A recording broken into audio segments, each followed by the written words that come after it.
उस पर आकाश तिवारी आप सभी छात्र छात्रों का अपने यूट्यूब चैनल पर बहुत बहुत स्वागत करता हूं। तो आज हम हिंदी वर्णमाला की प्रैक्टिस करेंगे। जो बच्चे हिंदी अच्छे से पढ़े हुए हैं वो इस प्रैक्टिस को देखें कि उनके कितने प्रश्न सही हो रहे हैं। तो अंतिम समय में अंतिम प्रहार। तो पहला प्रश्न है, वह ध्वनि जिसके खंडन नहीं किए जा सकते हैं क्या कहलाती है? तो उसे हम वर्ण कहते हैं। क्या कहते हैं? वर्ण कहते हैं। फिर आगे देखो, हिंदी वर्णमाला में कितने वर्ण होते हैं? तो हिंदी वर्णमाला में 44 वर्ण होते हैं। हिंदी वर्णमाला में कुल कितने वर्णों की संख्या होती है? तो हिंदी वर्णमाला में कुल वर्णों की संख्या 52 होती है। स्पर्शी व्यंजनों की संख्या कितनी है? स्पर्शी व्यंजनों की संख्या 25 है। ठीक। फिर उसके बाद सभी स्पर्शी व्यंजनों को कितने भागों में विभाजित करते हैं?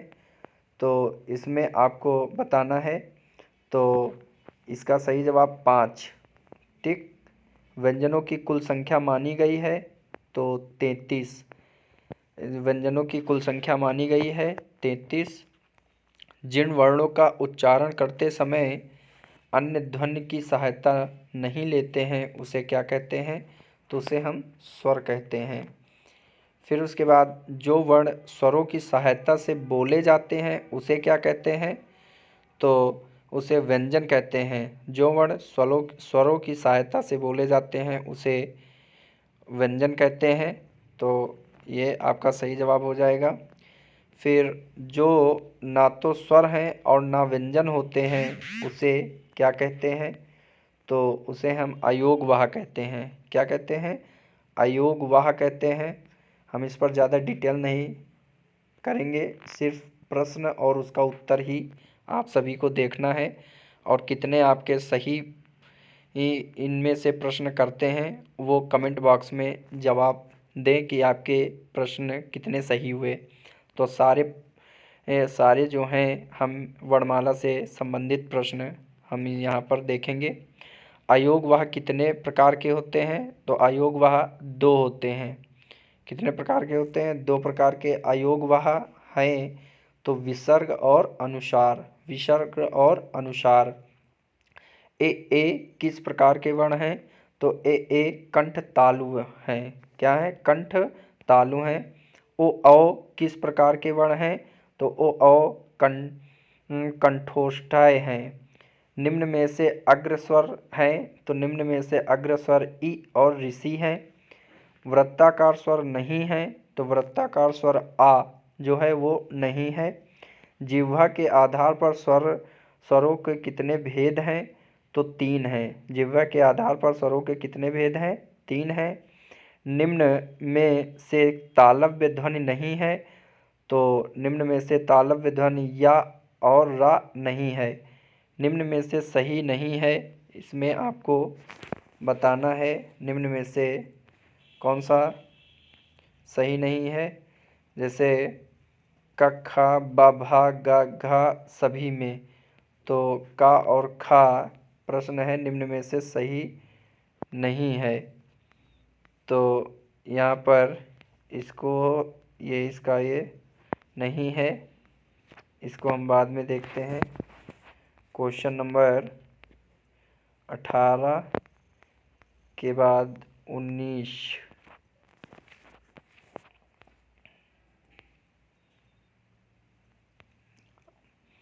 आगे हो गया होगा। निम्न में से अघोष वर्ण है। तो निम्न में से अघोष वर्ण ध और दा है। निम्न में से अल्प प्राण ध्वनि नहीं है। तो खा और धा नहीं है। महाप्राण ध्वनि है तो शा है। स्वर होते हैं अल्प प्राण और घोष। निम्न में से कौन सा विश्लेषण सही नहीं है? तो स्रा जो है वो स और रा से नहीं होता है। त्रा रा है। छ का शा है। ज्ञा जो है जा इया है। सही है ये। डी ऑप्शन आपका गलत हो जाएगा। अर्थ व्यक्त करने वाले सबसे छोटी इकाई कौन सी है? शब्द। अर्थ व्यक्त करने वाली सबसे छोटी इकाई कौन सी है? शब्द।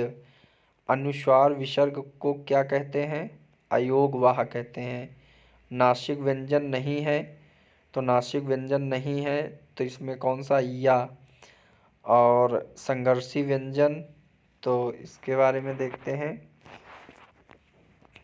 संघर्षी व्यंजन जैसे ये 18 नंबर था कि निम्न में से सही नहीं है, तो इसमें आपको बताना है। जैसे आ जो है वो तालव्य नहीं होता है, का खा कंठाय होता है, या वा अंतस्थ होता है, पाफा औष्ठ होता है। निम्न में से घोष वर्ण नहीं है।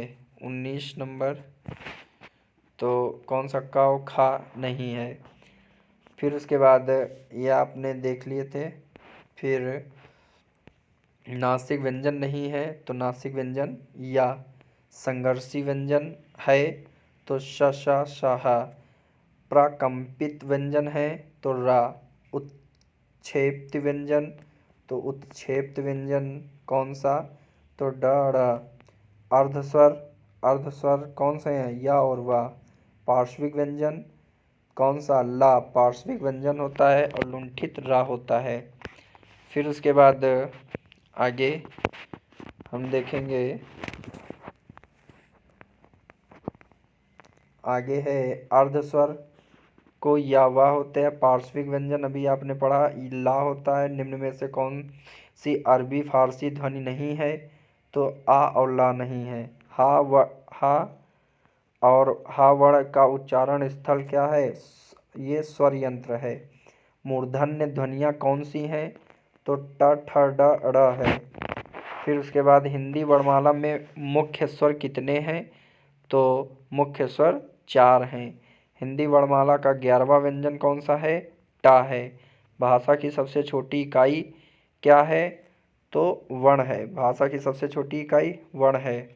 तालव्य व्यंजन है, तो तालव्य व्यंजन कौन सा होगा, च छ ज झ। देवनागरी लिपि में स्वरों की संख्या है। देवनागरी लिपि में स्वरों की संख्या कितनी है, तो याद रखना देवनागरी लिपि में स्वरों की संख्या, देवनागरी लिपि में स्वरों की संख्या 11। कितनी है, 11 है। फिर उसके बाद प्रश्न नंबर 41 आ जाओ। किस ध्वनियों को अनुस्वार कहा जाता है, स्वर के बाद में आने वाले नासिक के ध्वनियाँ। कौन सा वर्ण ओष्ठाय नहीं है, तो वा। अल्प प्राण ध्वनियों का समूह कौन सा है, च छ ज। ग किसके योग से बना है, तो ज और या से। किस क्रमांक में सघोष व्यंजन है, या और रा। किस क्रमांक में अंतस्थ व्यंजन है, रा और ला। किस क्रमांक में स्पर्श व्यंजन नहीं है, श हा। पा और फा का उच्चारण स्थान क्या है, ओष्ठाय। ठीक, तो यहाँ पर किस क्रम में अघोष व्यंजन है, तो अघोष व्यंजन श शा। फिर उसके बाद किस क्रमांक में अंतस्थ वर्ण है, रा। निम्न में से सघोष अल्प प्राण द। ठीक, स्वर होते हैं तो याद रखना 2। ठीक, उच्चारण की दृष्टि से ग व्यंजन का सही होगा, तो कंठाय स्पर्श सघोष अल्प प्राण, ये आपको याद रखना है।